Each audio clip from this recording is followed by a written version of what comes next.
do the gun roundups, they wouldn't use American troops or citizens. No. Because they would be less likely to draw and fire on their own citizens. Is this a possibility that FEMA is working to bring about?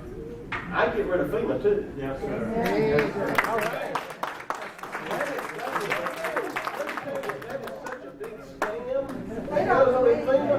One guy gets a contract, and then 4 or 5 people down the road, the work gets done, and we get the bill.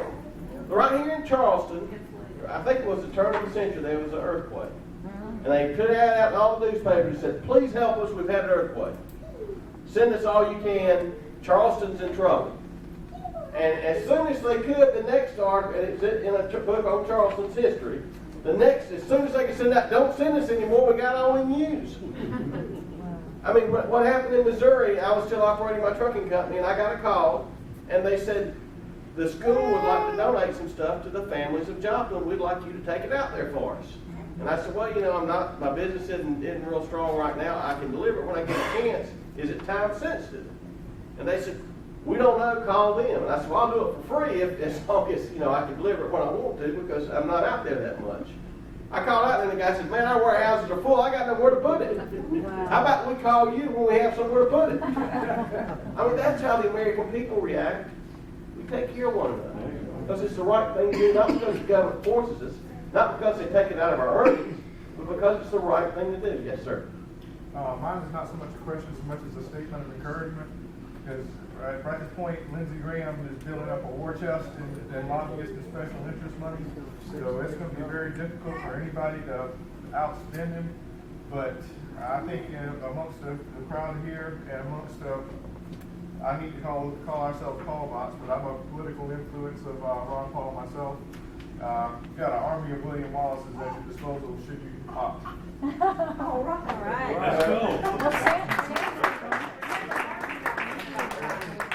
Well, and the big thing that I'm concerned about is, General Lee gave a famous speech in Virginia where he said he wished they'd had a more capable man to take the lead of the troops. And I am concerned about the problems I have with my business because I know that my opponents, if you can't win on the issues, you've got to make the other person unacceptable. And I know that's coming, and of course I know Harry Truman had a failed business. I mean, I know that there's been men in America's history, but you guys got to know what comes with me. That's the downside. I mean, I had a business that didn't survive $4 a gallon diesel fuel prices. And my opponents are going to use that, and that's going to be where they put all their money. But I've got to worry about what the future of this country.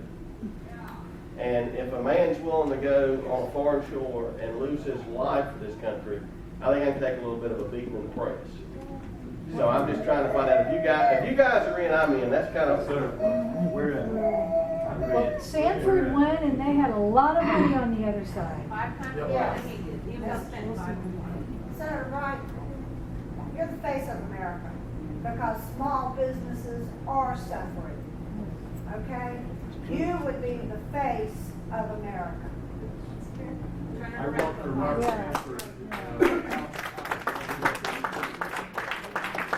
Well, I just want to, I've been in politics now. I got involved. A lot of people get involved young. I got involved when I was 29 years old. I didn't have any passion for politics. At that time, I had a very successful business, and I felt guilty. And I felt like I needed to give something back. And I ran for the school board and won. And then I realized how bad government was being ran. I knew if it was that bad at a school board level, it had to be worse in Columbia. And then once I realized how bad it was in Columbia and saw it was even worse in Washington. So, I mean, that was what called me to politics, was to get involved and try to make a difference. So, at that time, I got involved, and it's been, since '99 that I've been involved in politics. And I plan to continue now, whether it's state senator, U.S. Senate, we're going to decide. My wife and I have been in prayer about it. I don't make any decisions without her. I mean, she took the biggest risk in the world. When she met me, I didn't have anything, and I had a lot of success, and now we're back to come full circle. Yeah. But she stayed with me thick and thin, so I have to listen to how she feels. We've got an 18-year-old and a 15-year-old, they're all for it. I mean, they're ready to get the stickers out. Those kids have been battle tested. Yes, sir. Question's been brought up about when you're elected, maintain your rudder, if you will, not being corruptible. I think what's required is that a candidate needs to be inflammable. I think to be inflammable, certainly have to be a convicted constitutionalist, and I think you have to have an awfully strong Christian backbone, because that's the origin of the rights that we are trying to preserve. Would you talk to us about that issue? Back when I was a very successful business owner, back in what we'll call the good old days, I prayed for humility and and patience. And I remember I had a lady that ran the Crisis Pregnancy Center, and I said, I'm concerned about what these prayers might lead to. Because what does it take to get humility? And what does it take to get patience? And let me tell you, God delivered. So I'm well aware of his position and my position. And I am a very humble man. Just had my business not gone through the struggles, had I not had the problems that I had, pride would be a problem and conceit would be a problem. But that's been dealt with. So I want to watch out for the Constitution and watch out for America and take what I believe. I'd be right there with Rand Paul. I'd be right there with Ted Cruz. I watched them that night. It gave me so much encouragement. I don't watch C-SPAN hardly ever, but I just happened to be channel surfing, and there was Rand Paul, and I watched almost 2 hours of that. And I was inspired. I said, I can go up there and help those guys. I mean, I'm with them. And then when McCain and Graham came out with microbursts statements the next day, I said, one of them needs to go. There's only one I can possibly do something about.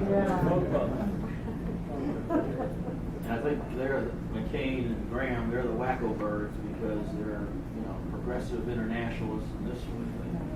And nothing's been said yet about the UN tonight. Exactly. And you stand with the Pauls, but the UN is a bad thing. Qatar would be a great place to move it to. Yeah. I mean, let them park in their streets and not pay the ticket. They're doing everything possible to take our sovereignty. Oh, I'm not, listen, and this is something I want to go back, because I think what the lady said earlier was so valid. Look at what I've done in the Senate. I mean, I fought the federal government. I don't think I'll stand up to the UN if I'm in the federal office. I mean, you ask anybody what I've done on the state level. I mean, I vote against it. If it's, I take so much heat, but you look at the fine print and anything, this state needs to look into opting out of Medicaid. The first state that doesn't, it'll start to snowball. Because the cost that's involved with Medicaid and the amount of the reimbursements, it's really not worth it. And I've talked to some hospitals. Now, a lot of hospitals look at short-term cash. They see all these new people coming in, all these new customers coming in, basically, through the expansion, and they want that short-term cash. But in the long term, it's going to fail. I mean, even the Democrats are scared to death of Obamacare now. Why our hospitals haven't figured it out, I don't know. Got one more out there? If not, I got one. Has Alan Green declared? Alvin Green? No, he hasn't declared. I tell you, the interesting dynamic, if I do run, is what's going to happen if there's a Democrat primary, because I think there will be some Democrat crossover vote. Now, I don't know whether that's going to be good or bad. I think that obviously the people, Lindsey Graham's the best Democrats are going to get. But I've heard rumblings on the other side. They think, oh, well, maybe if it's somebody other than Lindsey, we might have a chance, so maybe we should vote for the conservative guy. But they don't realize how conservative South Carolina is and haven't been paying attention to recent politics. But I would hope they would think that's what if they want to come in and vote for the right side. But that's one problem I have with our primary system is the fact that, we let Democrats, and of course we let Democrats run our Republican primaries too, so that's another problem. Thank you. John, one moment. I went up to Washington for June 19th, and when people heard that I told them I was from South Carolina, and they said they were from Florida, and they said, oh, Graham. I didn't bring it up, they did. I hope you get rid of Graham, they said. Then Monday I was up there for DC March for Jobs, and I rode from Richmond with the Richmond bus up and back. Tell them who paid for the buses. And the Black American Leadership Alliance paid for the buses. The Black American Leadership Alliance. Pray for them. And we rode the bus up, and they found out on the way back I was from South Carolina. And they said, oh, Lindsey Graham. Oh, you've got to get rid of Lindsey Graham. And there are folks in other states that are just waiting with their pocketbooks open.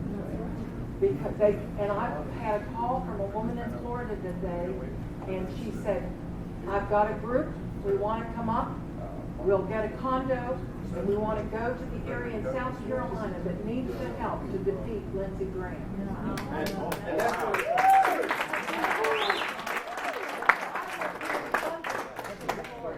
I've got another man in Florida. I will do a fundraiser in Florida. Jeb Bush did a fundraiser for Lindsey Graham in Florida.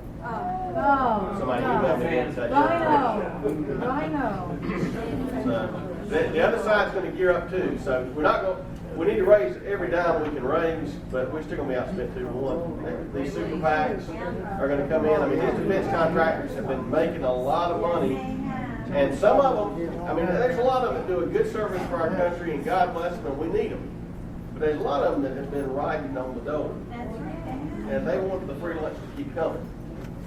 So we got free lunches on both sides. That's why I tell people when it comes, the Democrats have a sector of folks that they've got dependent, and now the Republicans have a sector they've got dependent.